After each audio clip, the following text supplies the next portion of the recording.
दिल्ली की सुबह। धूप खिली हुई थी। सड़कों पर चहल पहल थी। लोग अपने अपने कामों में व्यस्त थे। कोई ऑफिस जा रहा था तो कोई बाजार की ओर। हर तरफ एक सामान्य दिन की हलचल थी। संसद भवन पर तिरंगा लहरा रहा था। यह दृश्य हर भारतीय के दिल में गर्व का संचार करता है। संसद भवन भारतीय लोकतंत्र का प्रतीक अपनी पूरी शान में खड़ा था। एक नॉर्मल डे, लेकिन किस्मत को कुछ और ही मंजूर था। दिल्ली की सड़कों पर चलने वाले लोग इस बात से अनजान थे कि कुछ भयानक होने वाला है। एक अदृश्य खतरा राष्ट्रीय राजधानी की तरफ बढ़ रहा था। यह खतरा न केवल दिल्ली बल्कि पूरे देश के लिए एक बड़ी चुनौती बनने वाला था। एक ऐसा खतरा जो भारतीय लोकतंत्र पर हमला करने की फिराक में था। सुरक्षा बलों को इसकी भनक तक नहीं थी। यह एक अदृश्य दुश्मन था जो छुपकर वार करने की तैयारी में था। यह 13 दिसंबर 2001 की बात है। एक तारीख जो भारतीय इतिहास में हमेशा के लिए दर्ज हो गई। उस दिन की घटनाओं ने पूरे देश को हिलाकर रख दिया। एक तारीख जो इतिहास में एक काले दिन के रूप में दर्ज हो गई। उस दिन संसद भवन पर हमला हुआ था जिसने पूरे देश को स्तब्ध कर दिया था। यह कहानी उस दिन की है, उन वीरों की है जिन्होंने अपना सर्वस्व न्यौछावर कर दिया। उन जवानों की बहादुरी और बलिदान की कहानी जिन्होंने अपने प्राणों की आहुति देकर लोकतंत्र की रक्षा की। संसद का शीतकालीन सत्र चल रहा था। संसद भवन के अंदर देश के विभिन्न हिस्सों से आए सांसद अपने अपने क्षेत्रों की समस्याओं और मुद्दों पर चर्चा कर रहे थे। यह एक ऐसा समय था जब लोकतंत्र की जड़ें और भी मजबूत हो रही थीं। सांसद अपने कर्तव्यों का निर्वहन कर रहे थे। वे अपने मतदाताओं की आवाज को संसद में उठा रहे थे और देश के विकास के लिए नए कानूनों पर विचार विमर्श कर रहे थे। बहस हो रही थी, कानून बन रहे थे, हर मुद्दे पर गहन चर्चा हो रही थी और हर सांसद अपनी बात को प्रभावी ढंग से रखने की कोशिश कर रहा था। लोकतंत्र अपने पूरे शबाब पर था। यह वह समय था जब हर नागरिक को गर्व महसूस हो रहा था कि वे एक लोकतांत्रिक देश का हिस्सा हैं। अचानक एक सफेद एम्बेसडर कार बिजली की गति से संसद भवन के गेट पर आकर रुकी। यह दृश्य सभी के लिए चौंकाने वाला था। उसमें सवार 5 आतंकवादी थे। उनके हाथों में हथियार थे और उनके चेहरे पर क्रूरता की झलक थी। उनके इरादे नेक नहीं थे। वे लोकतंत्र के इस पवित्र स्थल को निशाना बनाने आए थे। उन्होंने गेट पर तैनात सुरक्षा कर्मियों पर अंधाधुंध गोलियां चलानी शुरू कर दी। सुरक्षा कर्मी अपनी जान की परवाह किए बिना आतंकवादियों का सामना कर रहे थे। संसद पर हमला हो चुका था। चारों ओर अफरा तफरी मच गई थी और हर कोई अपनी जान बचाने की कोशिश कर रहा था। लोकतंत्र पर हमला हो चुका था। यह एक ऐसा क्षण था जिसने पूरे देश को हिलाकर रख दिया।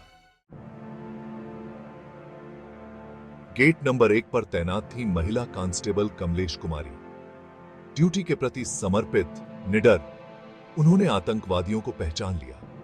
उन्होंने रोकने की कोशिश की, लेकिन आतंकवादियों ने उन पर गोलियां बरसा दी। कमलेश कुमारी वीर गति को प्राप्त हुई, लेकिन अपनी जान की परवाह किए बिना उन्होंने आतंकवादियों को अंदर घुसने से रोकने की कोशिश की। उनकी बहादुरी ने बहुमूल्य समय दिया, समय जिसने कई जिंदगियां बचाई। कमलेश कुमारी एक सच्ची वीरांगना। संसद भवन के अंदर और बाहर अफरा तफरी मच गई। सुरक्षा कर्मी मोर्चा संभाल चुके थे। उन्होंने आतंकवादियों का डटकर मुकाबला किया। बहादुरी की अनगिनत कहानियां लिखी गईं उस दिन। सुरक्षा कर्मियों ने अपनी जान की परवाह किए बिना आतंकवादियों का सामना किया। गोलियों की तड़तड़ाहट गूंज रही थी, लेकिन भारतीय जवान पीछे हटने वाले नहीं थे। वे जानते थे कि उन्हें अपने देश की रक्षा करनी है, चाहे इसके लिए उन्हें अपनी जान क्यों न देनी पड़े। घंटों तक चली मुठभेड़। आखिरकार सभी 5 आतंकवादी मार गिराए गए, लेकिन इस हमले में 9 बहादुर सुरक्षा कर्मियों ने अपने प्राणों की आहुति दे दी। देश ने अपने सच्चे सपूतों को खो दिया, जिन्होंने अपने कर्तव्य का पालन करते हुए, देश की रक्षा करते हुए अपना सर्वोच्च बलिदान दिया। उनके बलिदान को कभी भुलाया नहीं जा सकता। उनकी शहादत हमें हमेशा याद दिलाती रहेगी कि आतंकवाद के खिलाफ लड़ाई में हमारा संकल्प अडिग रहना चाहिए। हमले के बाद पूरे देश में शोक की लहर दौड़ गई। हर शहर और गांव में लोग अपने प्रियजनों को याद कर रहे थे। सड़कों पर कैंडल मार्च निकाले गए और हर जगह मातम का माहौल था। इस हमले ने पूरे देश को हिलाकर रख दिया था। सरकार ने इस घटना की गहन जांच के आदेश दिए। प्रधानमंत्री ने एक आपातकालीन बैठक बुलाई, जिसमें सभी प्रमुख सुरक्षा एजेंसियों के प्रमुख शामिल हुए। इस बैठक में हमले के पीछे के कारणों और दोषियों को पकड़ने की रणनीति पर चर्चा की गई। जांच एजेंसियों ने तुरंत काम शुरू कर दिया। फॉरेंसिक टीम ने घटना स्थल से सबूत इकट्ठा किए और जासूसों ने हर सुराग की जांच की। हर छोटी से छोटी जानकारी को ध्यान में रखा गया ताकि हमलावरों तक पहुंचा जा सके।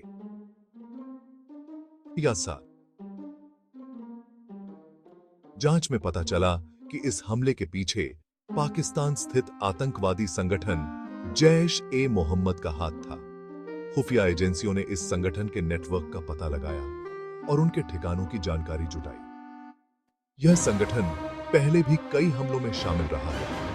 इसके सरगना अफजल गुरु को गिरफ्तार कर लिया गया। उसकी गिरफ्तारी के बाद उससे गहन पूछताछ की गई और कई महत्वपूर्ण जानकारियां प्राप्त हुई। अफजल गुरु ने अपने साथियों के नाम और उनके ठिकानों का खुलासा किया। अफजल गुरु को मौत की सजा सुनाई गई। अदालत ने उसे दोषी पाया और उसे फांसी की सजा दी। इस फैसले ने देश में न्याय की भावना को मजबूत किया और लोगों को थोड़ी राहत दी।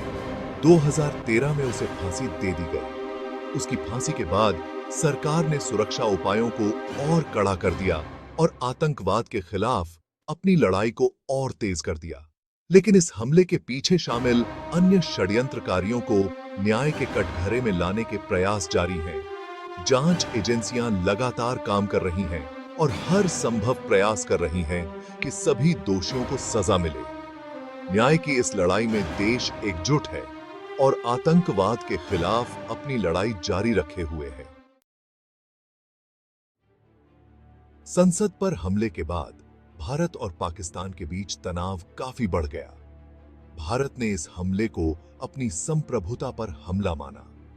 भारतीय सेना ने सीमा पर अपनी तैनाती बढ़ा दी। ऑपरेशन पराक्रम के तहत लाखों सैनिकों को सीमा पर तैनात किया गया। दोनों देशों के बीच युद्ध के बादल मंडराने लगे। अंतर्राष्ट्रीय समुदाय के हस्तक्षेप के बाद तनाव कम हुआ, लेकिन यह घटना दोनों देशों के बीच संबंधों में एक काला अध्याय बन गई। संसद पर हमले ने भारत की सुरक्षा व्यवस्था की खामियों को उजागर किया। इस घटना ने देश को जगा दिया। सुरक्षा उपायों को बढ़ाने की आवश्यकता महसूस की गई। संसद भवन और अन्य महत्वपूर्ण प्रतिष्ठानों की सुरक्षा कड़ी कर दी गई।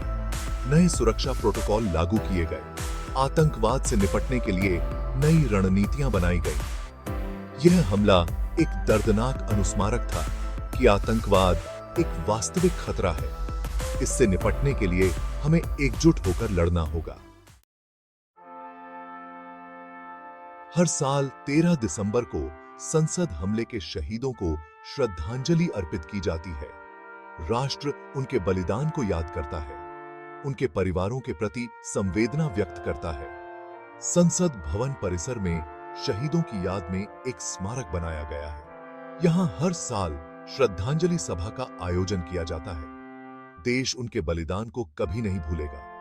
उनकी शहादत हमें हमेशा प्रेरित करती रहेगी। 13 दिसंबर 2001 का दिन भारतीय इतिहास में एक काला दिन था, लेकिन यह दिन भारतीयों के अदम्य साहस और दृढ़ संकल्प का प्रतीक भी है। आतंकवादियों ने भारतीय लोकतंत्र को कमजोर करने की कोशिश की, लेकिन वे कामयाब नहीं हुए। भारतीय लोकतंत्र और भी मजबूत होकर उभरा। भारत एक शांतिप्रिय देश है। लेकिन वह कायरता बर्दाश्त नहीं करेगा। भारत आतंकवाद के खिलाफ अपनी लड़ाई जारी रखेगा और अंत में जीत सत्य और अहिंसा की ही होगी।